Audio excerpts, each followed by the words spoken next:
이 자가면역 질환과 백신과의 관계가 조금은 염려가 됐었어요. 그러니까 이제 예를 들어서 자가면역 질환에서 이제 뭐 여자분들도 그렇고 여자분들이 가장 많이 고생하는 것 중에 하나가 쇼그렌 증후군이 있습니다.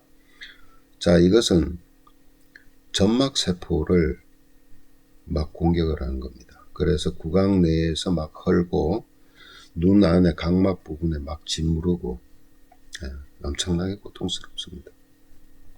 그런데 만일에 가볍게 아직까지는 그 쇼그렌 증후군의 자가 면역으로 풍덩 들어가지는 않았는데 그 경계선상에 있었던 사람은 어땠을까요? 예. 그 다음에 루푸스라고 있죠. 예. 그것은 교원 조직을 공격하는 겁니다. 그런 경계선에 있었던 사람은 또 어땠을까? 그리고 코로나 바이러스가 있던 예전에 이제 뭡니까? 갑자기 생각이 안 나네요. 자, 메르스죠. 그런 바이러스가 호흡기로 뇌에 들어왔을 때 이런 얘기를 들어보셨을 거예요. 사이토카인 폭풍이다. 네. 이 사이토카인이라는 물질은요, 우리 몸에 예를 들어서 바이러스나 세균이 침입을 했을 때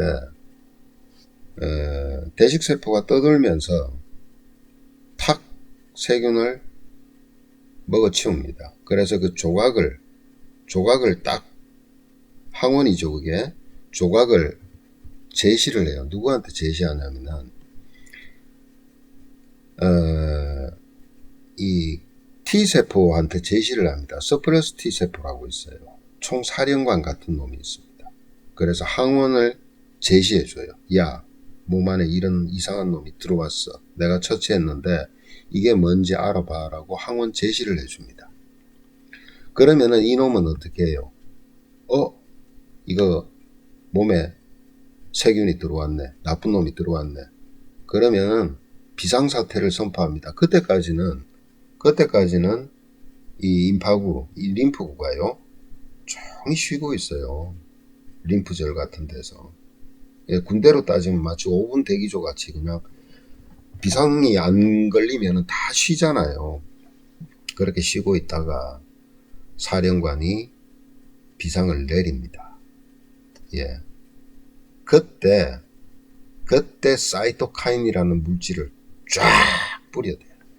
그러면은 이제 T세포들이 이제 정신이 바짝 나고 비상선포가 된 거죠. 그렇게 해서 세포 분열을 시작할 항체를 만드는 그런 담당은 막 항체를 만들고요. 예, 그때 막 열이 나기 시작하죠. 항체를 만들고 그 다음에 전투 모드를 가지고 있는 그 세포들은 NK세포라든가 이런 세포들은 이제 막 적과의 싸움이 시작이 되는 겁니다.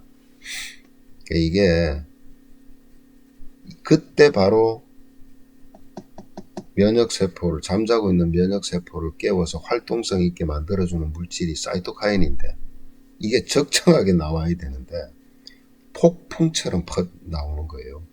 어디서요? 폐 안에서. 그러면은 면역세포들이 자기가 할 일보다도 뭐 이런 거 있죠. 뽕 맞았다라는 거 있잖아요. 예.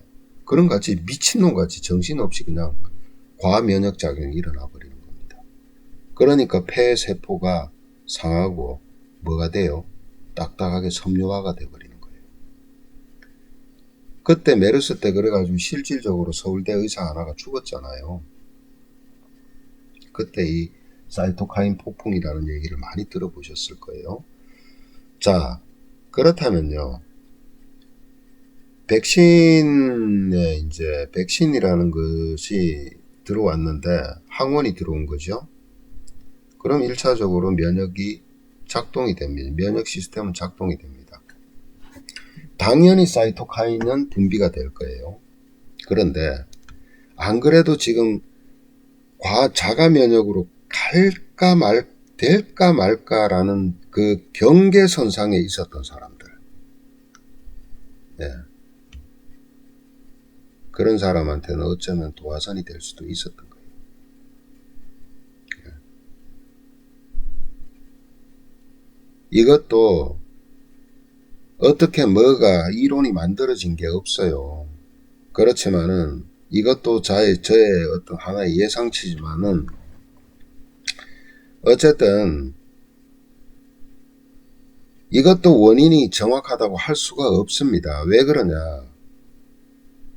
이런 것들을 또 밝혀내기 위한 임상이 엄청나게 시간이 걸리기 때문이에요. 예. 만약에 이런 것들이 임상기관에서 이런 게 나타났다면 이 백신은 사용할 수가 없죠. 그렇지만은 그때 당시는 비상사태이기 때문에 쓸 수밖에 없었던 거예요. 정부라는 입장에, 국가라는 입장에, 세계라는 입장에서. 그렇기 때문에 어쨌든 간에 작은 희생이 따르더라도 큰 걸 막겠다라는 개념에서 한 거기 때문에 의료인들도 실제 할 말은 없을 겁니다. 그리고 의료인들도 여기에 대해서 아직까지 뚜렷한 답을 내고 있지는 못해요. 예. 그러면 여기서 키워드가 나왔죠? 자, 미각신경, 미각이죠. 혀에는 미각신경이 있죠. 미각신경.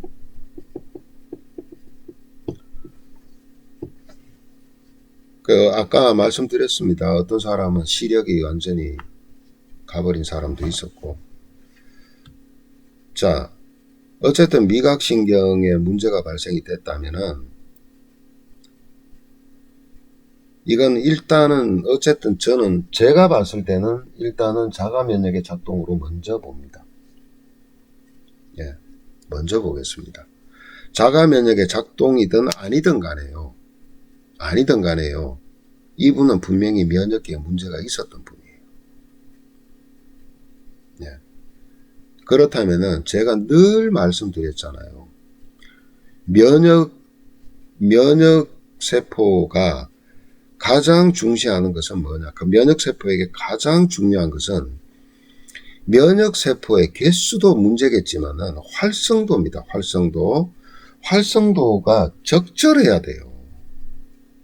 그리고 활성도도 좋고 개수도 많고 한데 피하 구분을 올바로 못하게 되면 자가면역이 되는 거잖아요.